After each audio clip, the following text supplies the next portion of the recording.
Hello students, hope you're all doing well. In the last lesson, we studied about the nature, state and objectives of our constitution. Today, let us begin from page number 114, features of our constitution. Now, we must study what are the features that our constitution has. Features of our constitution. You can put today's date there. India has a written constitution. So quite obvious, the constitution is a written one. Some of the features of our constitution are as follows. So the first feature we are going to study is the federal system. You can put number 1 there, and you can also frame one question. It can be write the features of constitution and explain them in short. You might get such questions in a 4 marks question in exam. Federal system. The Indian constitution has provided for a federal form of government.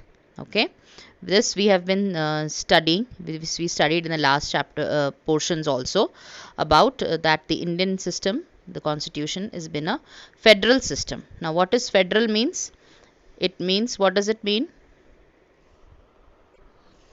Federal means that it is an integrated government. Okay, integrated form of government. It is linked. Okay, we don't have one central government which is taking care of the whole country, but we have one central government also and different state governments as well. Okay. So let us begin with this first feature. It says that it is a federal system. The Indian constitution has provided for a federal form of government. That means we don't have one single government which takes care of the whole country, but a central and state governments also. The responsibility of governing our country has been divided between the center and the states. Please underline this. That is what exactly federal means, that it is linked with each other. We don't have one central one only, but we have state governments also. Most laws made by the center are applied throughout the country. Now children, we have a very easy example. The decision of lockdown and the Janta curfew that happened, that was taken by the central government and that was applied throughout the country. Okay. Laws made by a state are applied only within that state. So whichever state we are right now in, some of you are in Panchkula, some of you are in Zirakpur or other places which come in Punjab and Haryana. So the states made by their particular state governments, laws are applicable to that particular states. For example, a Punjab government law will not be applicable on Haryana or Himachal. Similarly, the other way around. Okay.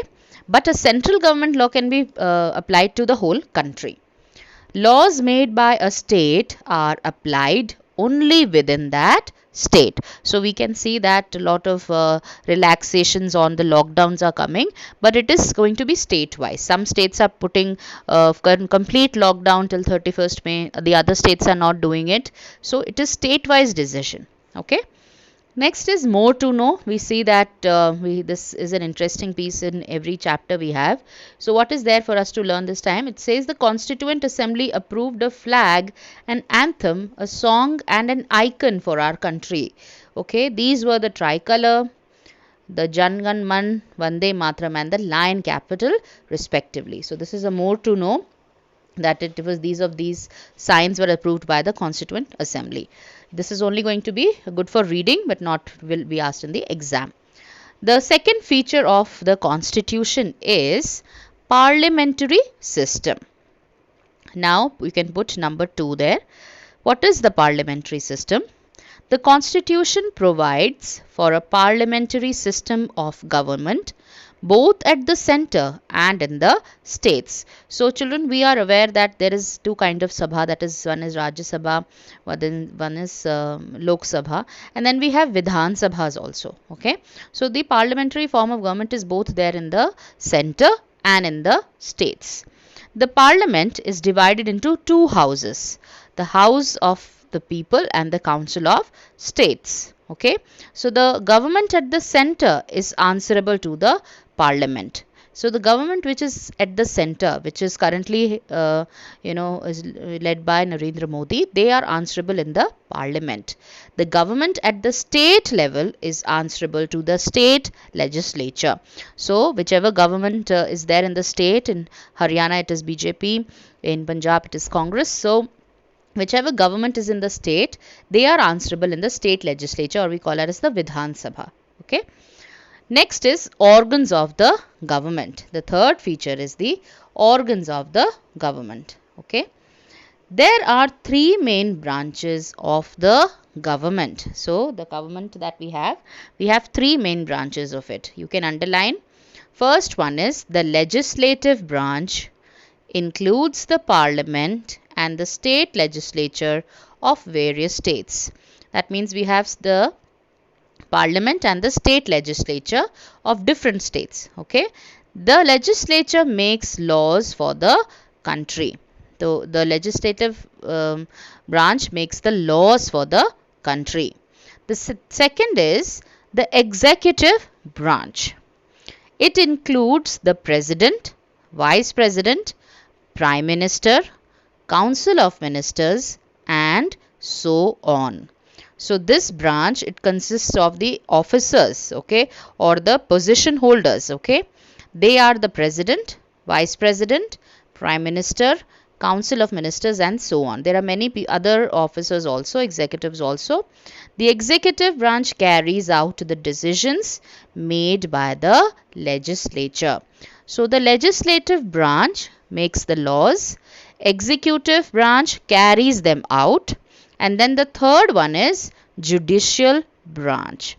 Now the word judicial comes from justice, which means related to nyay, law and order also. Okay, judicial branch consists of the Supreme Court, which is the highest authority of giving the justice. Okay, the high courts and the lower courts. You can underline this. What all comes in the judicial branch? The Supreme Court, then the high courts and lower courts. The judiciary protects the rights of the citizens. So each citizen is awarded rights by the constitution, and who takes care of them? The judicial branch. So children, we studied that there are three types of organs of the government.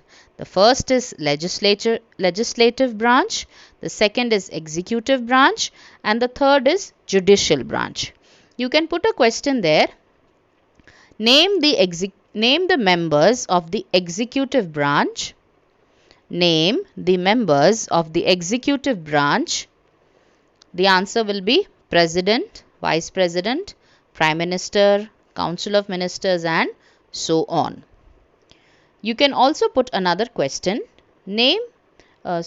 What does the judicial branch consist of? What does the judicial branch consist of? The answer would be the Supreme Court, the High Courts, and lower court.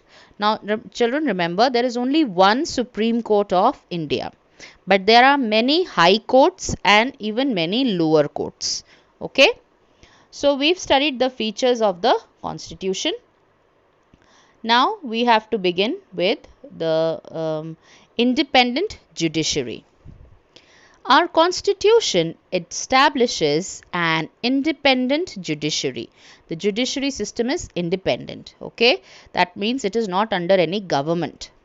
The judiciary can declare a law unconstitutional if it is against. Now the judiciary is not run by any government. Okay, so it can declare any law unconstitutional, means they are not approved by the constitution if there are conditions. When can it do that? 1. The fundamental rights guaranteed by the constitution. If the situation is against the fundamental rights guaranteed by the constitution. And what are the fundamental rights that we talked about in the constitution? The equality, fraternity, liberty, all those things that was there in the constitution. If it is against, if things are, or if a law is against it. Second, when any compulsory provision of the constitution, that means if the any situation or a law is against the compulsory provisions of the constitution. And what are the provisions? The following provisions have been made to make the judiciary independent. So what has happened to make the judiciary independent? That means it is not run by any government. Nobody marks any favoritism in doing justice. What are the things that are made sure that the judiciary becomes independent? And judiciary involves the judges. Okay, the first one is specific qualifications are laid down for the appointment of judges. So very specific details and qualifications are expected of these judges who are appointed. Second, it says the judges of the Supreme Court and High Court are appointed by the President of India. So the president is not by any party. I hope you all know that. Okay, the president is not run by any party. Okay, so he is the one who appoints the Supreme Court judge and the High Court judge. Okay. Third is the Chief Justice of India has to be consulted in the appointment of Supreme Court and High Court judges. So the whoever is the Chief Justice of India, he has to be consulted, and the President and the Chief Justice together, they consult, and the President is the one who appoints the judges for Supreme Court and High Court. The judges can be removed from office only if it is approved by both houses of parliament. That means judges can be removed with if both houses of the parliament think that this judge is not worthy of being in the position, he can be removed. Next we come to fundamental rights. The Indian Constitution guarantees certain basic rights to all its citizens. There are many fundamental rights that happen. Right to equality, right to vote, all those things are there. Right to practice their own religion, many things are there. Okay, so it is in detail given on page number 121. The Indian Constitution guarantees certain basic rights to all its citizens. They are known as fundamental rights. They help to maintain the democratic nature of our government. Okay, these rights help us to maintain the democratic nature. That means government of the people, by the people. The government is chosen by the people. Okay, so we have studied about the fundamental rights, and on page 121 all these rights are given in detail. Next is directive principles of state policy. What are the principles that the government should be following? Part 4 of the Constitution states certain principles which the government should follow. These principles are expected by the government to follow, and some ideals which the government should aim to achieve. Now this part 4 of the Constitution gives an aim and objective to the government to follow, and ideals. These are basically the ideals which each government should keep in mind when they are in power. These are known as directive principles of state policy. Now these are the things that each government should keep in mind. Okay, these principles should be followed in administrative matters and while framing laws. So each government, whoever is in power, must not overlook these principles. Okay, they should not just be thinking of their own policies. They should be guided by these directive principles. Okay, it talks about single citizenship. Okay, citizenship gives people certain rights and responsibilities. So if we are the citizen of India, we have been given certain rights and responsibilities. In India, there is single citizenship. So if we are born in India, we are citizens of India. People born to the citizens of India are citizens of the nation and not of the state.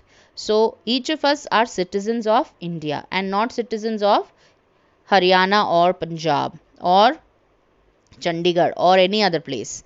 Wherever we are born in India, we are to be citizens of India. So it states that we are not of the state, but we are of the nation. If a person belonging, so if like your parents, you are born to them, who they are already citizens of India. If you are born to them, you automatically become citizens of India. So that is what it says. People born to the citizens of India are citizens of the nation. That means are citizens of India. Just the way your parents, maybe if they are born to Indian parents, they are Indians. And like you are born to Indian parents, you are Indian. If a person belonging to another country wishes to acquire Indian citizenship, he or she can do so by fulfilling certain conditions. Now, there are many people who are not born in India or who are not born in India, but yet they became citizens of India. How? There are certain conditions that they need to follow. Okay, those conditions are not there in the book, but the government has certain conditions that they need to follow. Only then they can become citizens of India. Just like children, how many, if you've heard of many people who migrate from, Punjab to Canada and other places, and they become citizens there. So there are certain formalities and certain rules that they have to follow, and certain conditions that they have to follow, then only they get the citizenship of another country. Similarly, in India, there are certain citizenship conditions that a person needs to fulfill to become a citizen of India if he is not, born to Indian parents or born in India. The next is universal adult franchise. This is one of the very most important, right that each Indian citizen has. Democracy is incomplete without universal adult franchise. And when we talk about democracy, we quickly should remember government of the people, by the people. We get to choose our government. And that is why India is, we call it as a democratic country. And how can that be complete without giving them the right to vote? And what is this known as? Universal adult franchise. This means that all adult citizens are entitled to elect their representatives to the government. Please underline, what does universal adult franchise mean? You can put a question there. What does universal adult franchise mean? It means that all adult citizens are entitled to elect their representatives to the government. Every citizen of India who is 18 years of age or above has the right to vote. Okay, once you also turn 18, if you are in India, you can also exercise the right to vote, irrespective of caste, religion, status, or gender. Whether you are a girl or a boy, you are of whatever religion, you are of whatever status, whatever it is, whether you are in your income capacity is very high, your income capacity is medium, or whatever, you have the right to vote if you're 18 years of age and above and you are the citizen of India. Amendments to the constitution have been made to keep pace with the changing times. So the constitution was what was written earlier or in the beginning, that might have brought, there might be changes that have come to the constitution, and that is we known as amendment. Any change that you bring into the constitution, amendment to the constitution, okay, to keep pace with the changing times. So when it was written, that is not the scenario what it is now. So some changes were made so that we keep pace with the changing times. We must respect our constitution and follow it in both letter and spirit. It means that it is the most important document of any nation and we must follow it word to word, and in spirit also. Being an Indian, we must respect the laws that are laid by the constitution. Okay, and we come to the end of the lesson today, children. So just read it, have a look at the new words, and they are supposed to be written in the copy.